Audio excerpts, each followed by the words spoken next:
comfortable. Bring your drink from the bar. We're going to start with the second presentation performance lecture of the evening. Now, there's a lot that I could tell you about them, but there's a lot that I could leave out. It's very mysterious, this group, yes. They're diving headfirst into mythology, the past, and maybe the future of mythology and storytelling. They have cast mythical creatures into the mix, and they'll be popping out, just like last time, from any direction. Be ready to look for the mythology. It's behind you, all over the place. They have a post-human idea, and they think of us as a collaboration of creatures, our body, our corpora, as a collaboration of creatures, and what that can mean for stepping into the future, because their title is After Anthropos. After Anthropos. Yes, I didn't know what it meant at first either. After Anthropos, but I'll let them explain it to you, and afterwards you can go and grab one of their signature cocktails, the cider. Nothing could be more earthy, mythological than the cider. So please, lend your attention to these fabulous presenters as part of After Anthropos. After Anthropos.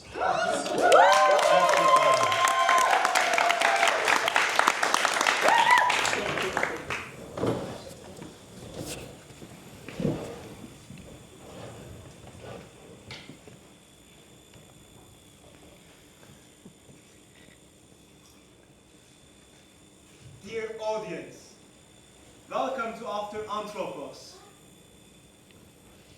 Did you know that monster comes from the Latin term monstrum, which did not necessarily indicate a negative entity.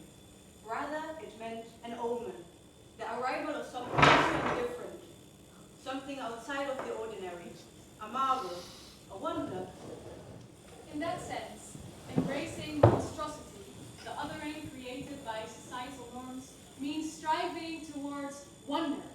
It means dreaming up new, decolonial and trans ways of inhabiting the body and having relationships with each other. Word trans indicates not just the crossing between male and female and the imagining of an existence liberated from the gender binary, but also an existence which crosses the self and other, and the human and non-human, the existence which is transhuman.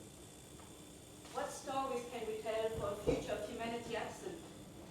What alternatives can we dream up to the current colonialist and capitalist system? What worlds can we build to not lose hope in the face of climate disaster? We have built the idea of the human and separated him, because in our minds the human is still man, from all that he shares matter with.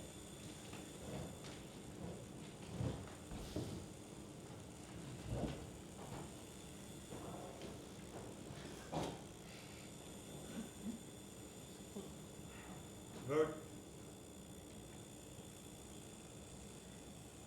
He is the Anthropos, the colonial man, the biocentric subject of late liberalism. We are currently living in the Anthropocene. That is the proposed name for our time, a time in which humans are the driving force behind rapid and global change.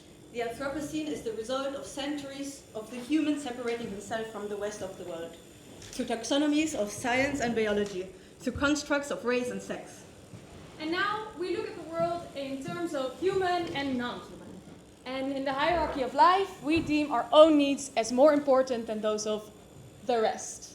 Even though our genome is only 10% human and 90% everything else. We are as much animal and plant and dust as we are everything else. And names like Foucault and Latour have already theorized that these categories of human and non-human are only the result of centuries of material and cultural practices. Not of some natural given. and it is not possible to erase the radical interconnectedness of the human with the world around us. It is really only in the relations and the entanglements that we exist. The human, as human alone, cannot be. And yet we pretended to be so. And it has led us to where we are now, a time in which no less than 25% of all species Animal and plants. are endangered with extinction. A time in which the Amazon forest is destroyed and the indigenous people trying to protect are abused by the white colonial mindset that capitalism feasts on. We are looking at the end of history, as brought about by late-stage capitalism. And now, we can either close our eyes in the face of oncoming climate disaster, We can give in to despair and pessimism and consume as much as we can in these last livable years. Or we can tell stories of a possible, radically different future. Dream it so we can build it. As Aiton Krennic and others have said, it is necessary to remember and tell stories of the lack of distinction between human and non-human. Stories of connection and blurring, if we want to have a chance at surviving on this earth. What worlds can be built upon capitalist ruins? What elsewhere could we be imagining? Maybe a world rife with the pluralized voices of the human, of the planetary subaltern. Yanomami shaman David Kopenava writes that shaman elders would start their stories by their ancestors. Long ago, they would say, our ancestors turned into others. They turned into deer, into tapirs, into monkeys and parrots. And we also propose to imagine transformation and use it to build a different future. We believe in the potency and relevance of the imagination, of myth-making, as a way to step out of the political and intellectual status of our times. We want to embrace monstrosity, in welcoming hybridity, and letting go of the idea that we're human and human alone. We want to look for and strive for the blurring. So, we follow into the steps of these thinkers and dreamers and give the stage to the monsters. And we invoke you directly, dear guests, through this enchantment. We invite you to be nomads, wanderers, explorers, without being conquerors.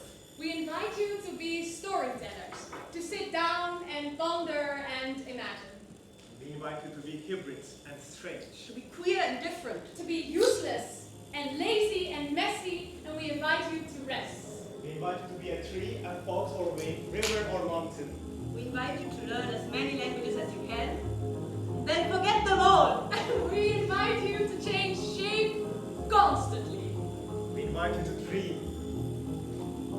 To long for change and hope for wonder. We invite you to cross, across and across and across until you become so disoriented that there's no crossing anymore and then there's only blurring. And in this blurring starts a new beginning.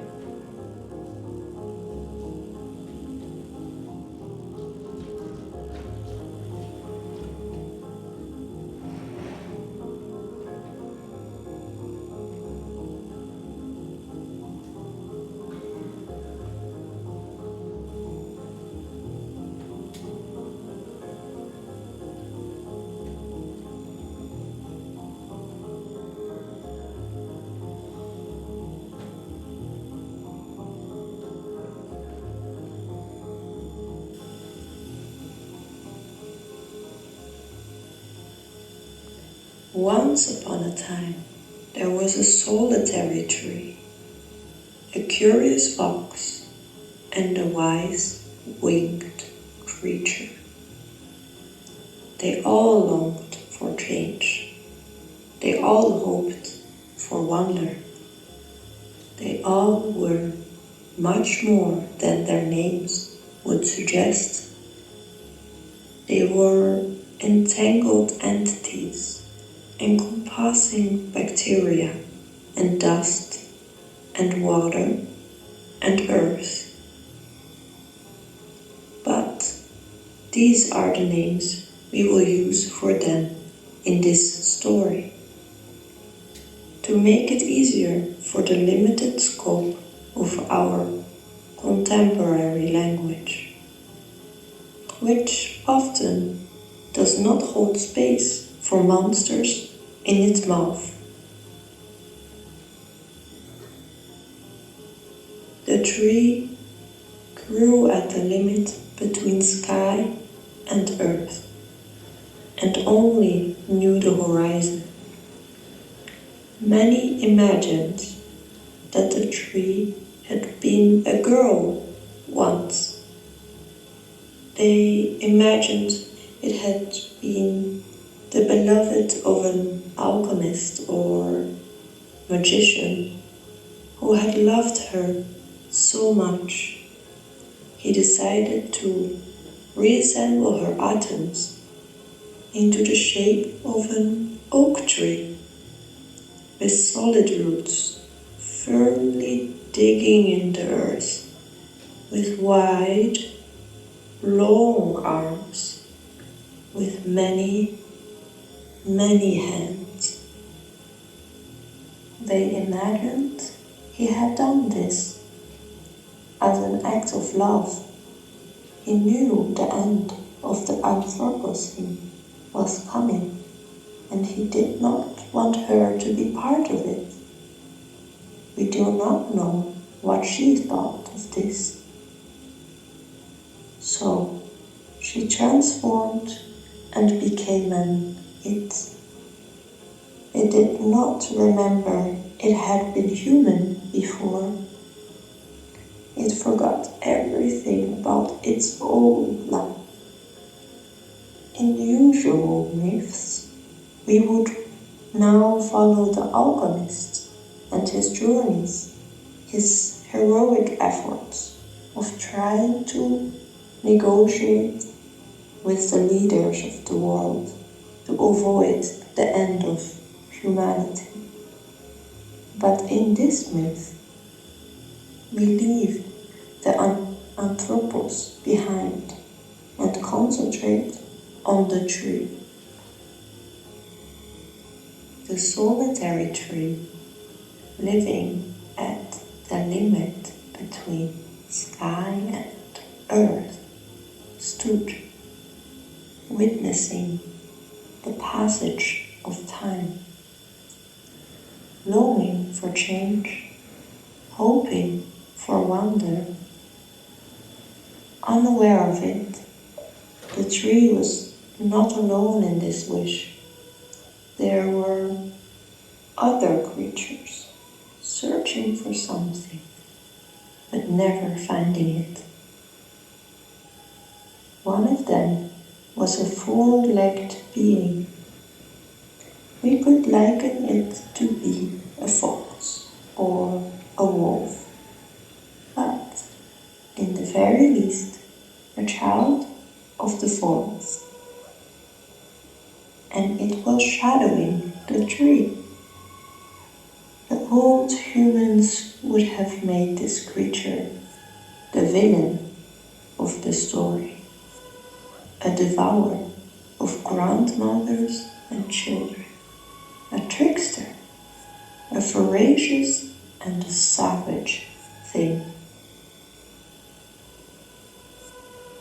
In this story, however, this ever-moving being that stayed so close to the ground did not have any tricks up its sleeve. It did, however, have a wish. For as long as it could remember, it had been running around in the forest, exploring every nook, behind every rock, always looking to play and discover. It had grown bored and lonely of its own jitterousness and its longing for change. It hoped for wonder. So when the fox and the tree, they saw in each other what they had been searching for within themselves.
through nothing but sheer might, gritting what we could liken to its teeth, the tree pulled its heavy roots up out of the ground and took a step,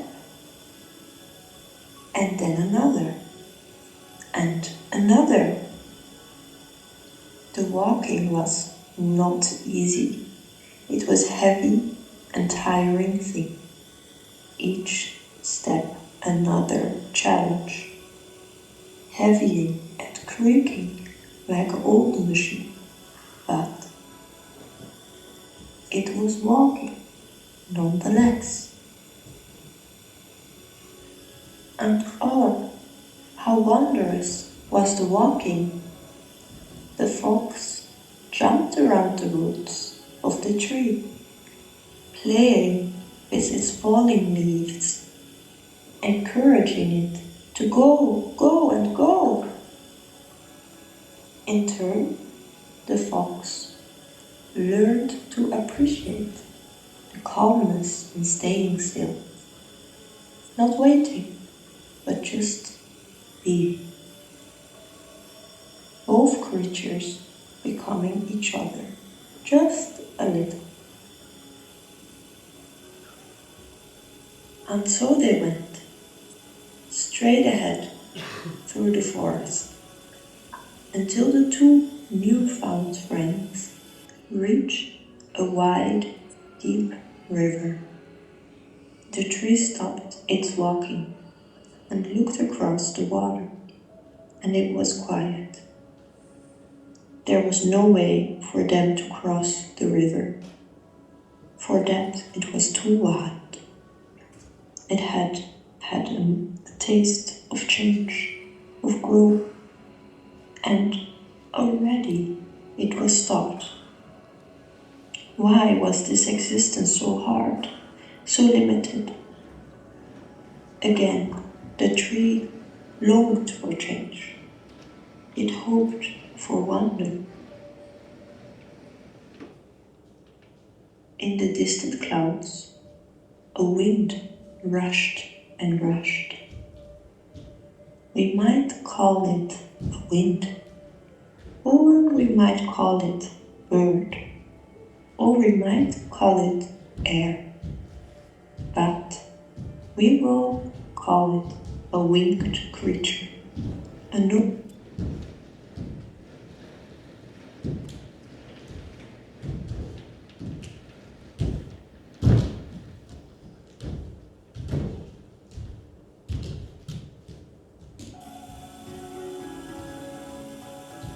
Then, through nothing but sheer might, gritting what we could liken to its teeth, the tree,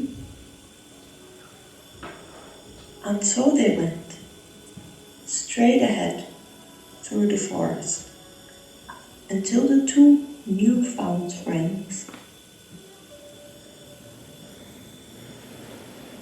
in the distant clouds, a wind rushed and rushed.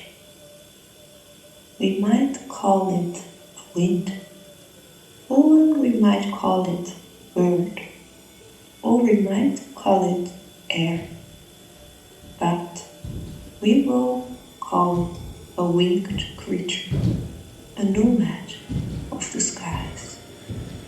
The winged creature, ancient, tired, and alone, had recently found itself flying without reason, just because flying was easier than waiting.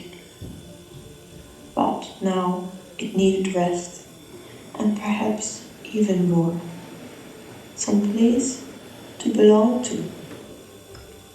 It needed to see something that would make it stay. It longed for change. It hoped for wonder. Then, when the winged creature finally landed by the river, the three beings met.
voorbij de angst dat jij me zal verlaten.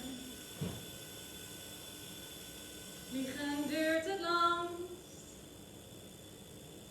je zal me niet verlaten. Vrij me, vrij van zorgen, vrij me, vrij van mij. Geloof in mij tot morgen en vrij dan weer met mij. Vrij me naar de dans, wees het lied dat mij omarmt. Grijp me stevig als de kans, waarvan nooit een eerste kwam. Vrij me, verder dan geluk, die lethargie waarin men vlucht. Hou je kaarten maar op zak, er is toch geen weg terug. Vrij me buiten zinnen, ik geloof alleen wie zwijgt. Er valt hier niks te winnen, verspil met mij jouw tijd. En vrij me het verlies in, want ik wil alles kwijt als ik bezat werd ballast. Wat ik verlang, dat maakt me rijk. Vrij me naar het land dat jij met jouw liefde warm. Strooi mij uit ginds op een dag en wees ontroostbaar dan.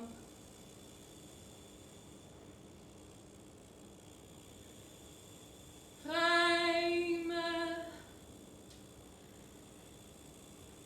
vrij van zorgen, vrij me, vrij van mij. Geloof in mij tot morgen en vrij dan weer met mij. Geloof in mij tot morgen.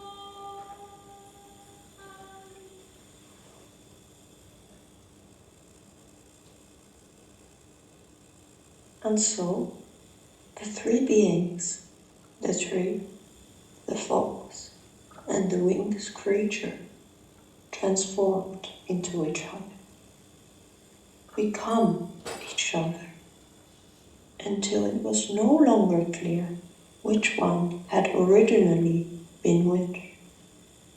They just were, blurred, existing.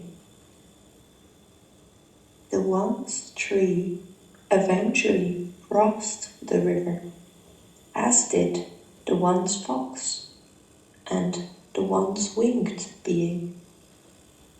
But that is for another time. Right now, they were just this, endless and quiet. Listeners, this was the story. I long for change. I hope for wonder. This, now, here, for today, for tomorrow, for us, and for a future without us. I long for change. I hope for wonder. Maybe you do, too.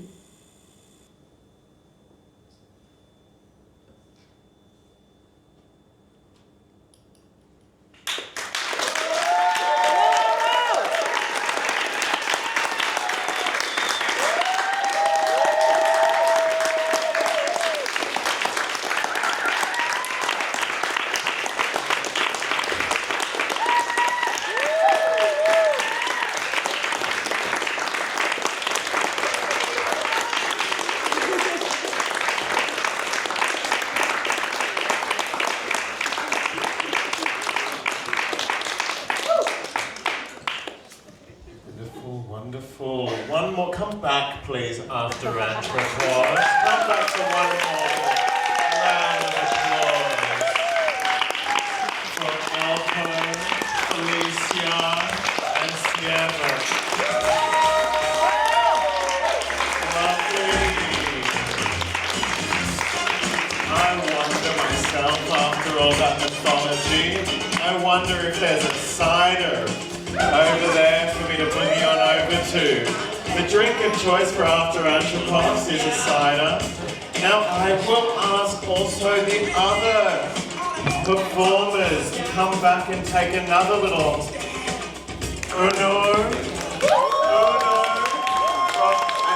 Bob, yes, Bob, come up here, Bob with the faggot. And Anna Moran, thank you. Soundscape of Presence. Soundscape of Presence. And all together, one more bow. This is for the Bonaiuti experience and theatre international students. And with now, we have so much to cheer about. One more round of applause and so much to cheer about, so much to enjoy. This is the photo opportunity.